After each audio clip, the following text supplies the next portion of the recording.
Hello bachchu, let's read this question. The question says A vector is equal to 1 plus 2j plus k, B vector is equal to 1 minus j plus k, C vector equal to 1 plus j minus k. तीन vector हमको दे रखे हैं। हमको बोल रखा है vector coplanar to a and b, एक वेक्टर है जो कि ए और बी के प्लेन में है। Has a projection along c vector of magnitude 1 by root 3, मतलब सी वेक्टर के अलोंग जो प्रोजेक्शन आएगा वो 1 बाय रूट 3 आएगा। तो हमको बताना है कि वेक्टर क्या होगा। ठीक है, तो सबसे इंपॉर्टेंट पॉइंट है कि ए और बी के प्लेन में वेक्टर है।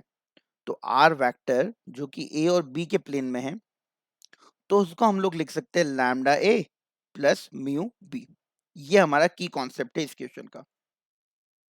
अगर किसी प्लेन में दो वेक्टर है ए और बी, तो उस प्लेन का कोई भी वेक्टर हम लोग लैम्डा ए प्लस म्यू बी से लिख सकते हैं। तो लैम्डा टाइम्स ए वेक्टर कितना है, ए वेक्टर है i plus 2j plus k, plus mu times b vector कितना है, बी वेक्टर है आई माइनस जे प्लस के। इसको थोड़ा सा सॉल्व कर लेते हैं। आई के साथ देखो क्या आएगा, लैम्डा प्लस म्यू आई के साथ आएगा, जे के साथ क्या आएगा, 2 लैम्डा माइनस म्यू आएगा जे के साथ, और के साथ क्या आएगा, तो के साथ आएगा बच्चों लैम्डा प्लस म्यू आएगा के साथ। ठीक है, अब हमको क्या दे रखा है कि ये जो आर वेक्टर है इसका सी वेक्टर पे प्रोजेक्शन है 1 बाय रूट 3। तो सी वेक्टर कितना अपने को दे रखा है क्वेश्चन में, आई प्लस जे माइनस के हमको सी वेक्टर दे रखा है। तो projection projection of projection r vector on c vector कितना होता है, r dot c vector upon mod c, जो अपने को क्वेश्चन में दे रखा है 1 बाय रूट 3 के बराबर है। तो देखो डॉट प्रोडक्ट बड़ा इजी होता है। डॉट प्रोडक्ट में क्या होता है, आई का आई से मल्टीप्लाई, जे का जे से मल्टीप्लाई।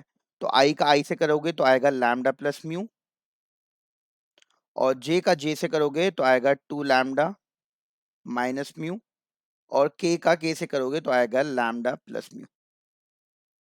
डिवाइड में मॉड ऑफ सी आएगा अंडर रूट 3।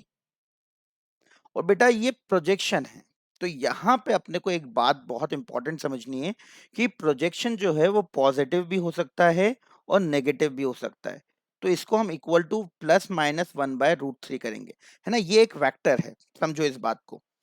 तो प्रोजेक्शन पॉजिटिव डायरेक्शन में होगा तो रूट 3 1 बाय रूट 3, और अगर नेगेटिव डायरेक्शन में उल्टा प्रोजेक्शन होगा तो माइनस 1 बाय रूट 3। तो यहाँ पे दो आंसर आएंगे, एक प्लस 1 बाय रूट 3 से, एक माइनस 1 बाय रूट 3 से। तो रूट 3 कैंसिल, लैम्डा से लैम्डा कैंसिल, यहाँ पे माइनस लगाना भूल गया मैं, माइनस लगा देता हूँ ना, यहाँ पे माइनस था क्योंकि माइनस 1 से मल्टीप्लाई हो रहा है।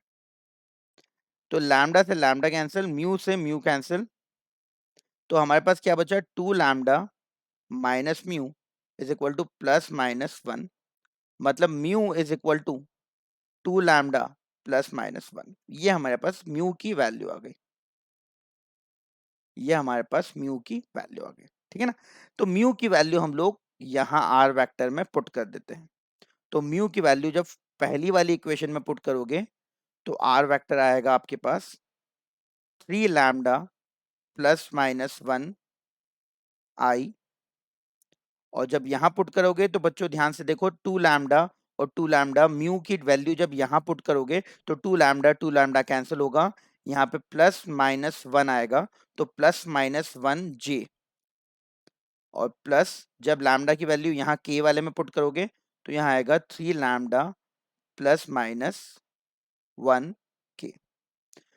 तो बेसिकली यहाँ पे दूसरे आंसर्स भी बहुत सारे हो सकते हैं, बस अपने को क्या देखना है कि सर ये जो आई का कंपोनेंट है और ये जो के का कंपोनेंट है, ये दोनों कंपोनेंट सेम होने चाहिए। आई की वैल्यू 4 है तो जे की के की वैल्यू भी 4 होनी चाहिए। आई की वैल्यू 10 है तो के की वैल्यू भी 10 होनी चाहिए। और जे की जो वैल्यू है वो +1 हो सकती है या -1 हो सकती है। जे की जो वैल्यू है वो +1 हो सकती है या -1 हो सकती है, लेकिन आई के साथ जो वैल्यू है और के साथ जो वैल्यू है वो सेम होना चाहिए। तो आप ऑप्शन नंबर ए में देखिए, आई के साथ 4 है, के साथ भी 4 है और जे के साथ -1 है। जबकि ऑप्शन नंबर बी में आई के साथ 4 है, के साथ -4 है, ऑप्शन नंबर सी में i के साथ 2 है, k के साथ 1 है। तो i और k के साथ सेम वैल्यू होनी चाहिए और j की वैल्यू या तो 1 हो या तो -1 हो। तो ऑप्शन नंबर ए इसका करेक्ट आंसर हुआ। आई होप आपको समझ आया होगा। Thank you very much.